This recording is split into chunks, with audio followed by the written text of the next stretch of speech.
e-channel. Bayangkan apa jadinya jika seorang driver ojek online membawa penumpang yang bukan dari aplikasinya. Apakah sang driver akan terus melanjutkan perjalanannya ataukah dia baru menyadarinya bahwa yang dia bawa itu bukan manusia? Malam ini aku akan membawa lagi kalian untuk menyusuri kisah nyata dari seorang karyawan televisi yang lagi-lagi bekerja di kantor terbengkalai yang sudah lama terbengkalainya selama 2 tahun itu. Masih dengan orang yang sama tetapi dengan cerita yang berbeda, dan bahkan kejadian ini masih tak bisa dijelaskan oleh logika. Bersama aku Rizka Amalia, selamat datang di Keeng. Shh, jangan sombral. Cerita mistis menyeramkan, menjaga mimpi buruk, teror, merinding. Semua itu ada di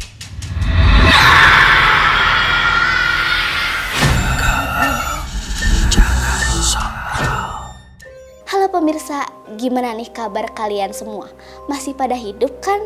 Semoga habis nonton acara ini kalian gak mimpi buruk ya. Nah, buat teman-teman nih yang nonton di televisi, jangan lupa untuk ajak kerabatnya, teman-temannya untuk nonton acara ini. Dan yang buat nonton di YouTube, jangan lupa untuk share sebanyak-banyaknya ke teman-teman kalian agar kita bisa bersama-sama merasakan hal menyeramkan yang akan datang sebentar lagi.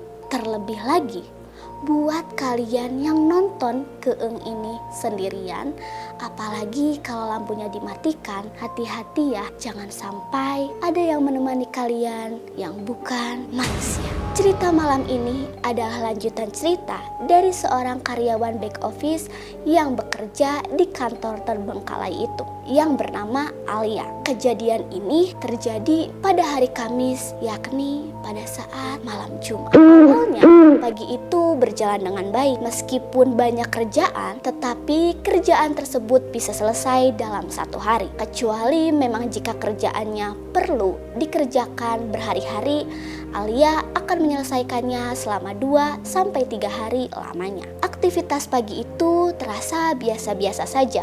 Alia mengobrol dengan banyak karyawan, menyelesaikan tugas dengan baik, dan tentu saja menyeduh kopi agar bisa mengusir rasa kantuk yang ada di kepalanya. Dan siang hari pun terasa baik-baik saja. Tidak ada gangguan sama sekali seperti hari-hari sebelumnya. Seperti sekelibat bayangan hitam lah, sosok nenek tua lah, jejak kaki lumpur anak kecil lah, atau bahkan ada yang menyerupai karyawan. Tidak ada, hari ini berjalan biasa-biasa saja. Tak terasa waktu menunjukkan sekitar jam 4 sore. Saat itu hujan turun deras di gedung kantor tempat Alia bekerja.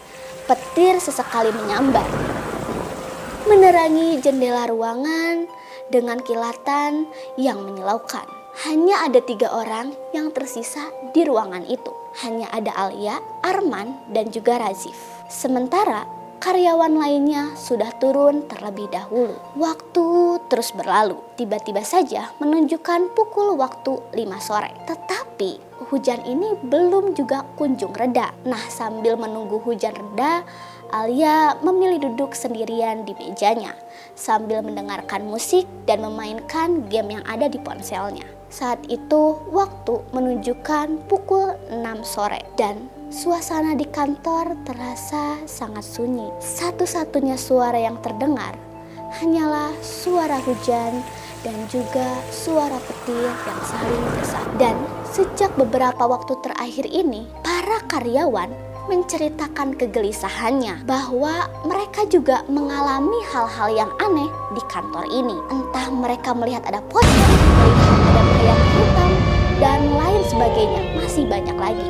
Sama seperti Alia yang merasakan hal tersebut, tapi ia tidak menceritakannya kepada karyawan yang lainnya. Waktu menunjukkan pukul jam 7:30 malam dan hujan mulai reda.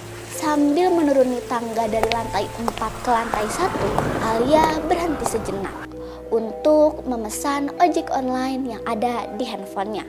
Jadi nanti dia tidak terlalu lama menunggu di bawah. Dan tak lama notifikasi dari sang driver pun muncul. "Teh, boleh tunggu sebentar gak? Posisi saya lumayan jauh dari titik jemputnya." Nah, karena posisi driver yang cukup jauh untuk ke depan kantornya, Alia duduk di sofa lobi sebari mengobrol dengan security kantor yang belum juga pulang karena menunggu hujan reda. Takut mulai merayapi tubuh Alia. 5 menit berlalu, 10 menit berlalu. Alia mengecek aplikasi ojek online-nya lagi. Di mana bapak drivernya? Sudah sampai mana sih bapak drivernya? Dan ternyata setelah lihat di aplikasi, drivernya sudah sampai. Akhirnya Alia memutuskan untuk keluar kantor untuk melihat driver. Kalau drivernya salah menunggu atau bingung mencari kantornya. Di aplikasi terlihat jelas bahwa driver sudah ada di lokasi penjemputan. Tetapi Alia masih menunggu di depan kantornya dan ia tidak melihat ada motor sama sekali. Tak lama ia melihat di seberang jalan. Ia melihat ada sebuah motor yang melintas pelan. Seorang driver ojek online mengendarainya, dan di belakangnya duduk seorang penumpang yang menggunakan jaket hitam serta sepatu putih, pakaian yang sama persis Alia gunakan saat itu. Satu hal yang membuat tubuh Alia langsung membeku adalah penumpang itu duduk dengan posisi yang sangat aneh, dan bahkan mukanya ditutupi oleh sebagian rambutnya, seolah-olah penumpang itu tidak memiliki wajah. Jantung Alia berdegup dengan kencang. Ia segera untuk mengecek aplikasi ojek online-nya. Benar saja, terlihat di aplikasi bahwa status perjalanannya menunjukkan bahwa driver sudah membawa penumpang dan sedang dalam perjalanan. Tapi siapa yang diboncengnya? Bahkan Alia saja masih menunggu bapak drivernya di depan kantornya. Tangan Alia gemetar. Ia menekan tombol telepon untuk menghubungi drivernya. Tut, tut. Suara sambungan telepon terdengar. Lalu driver itu mengangkatnya. Suara di seberang terdengar sangat lirih dan sedikit bergetar. "Halo teh," ucap sang driver. "Pak, di mana? Kok di aplikasinya sudah terlihat sudah jalan?"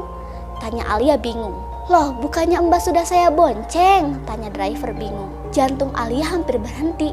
Ia merasakan dadanya sangat sesak, seolah udara yang ada di sana mendadak menghilang.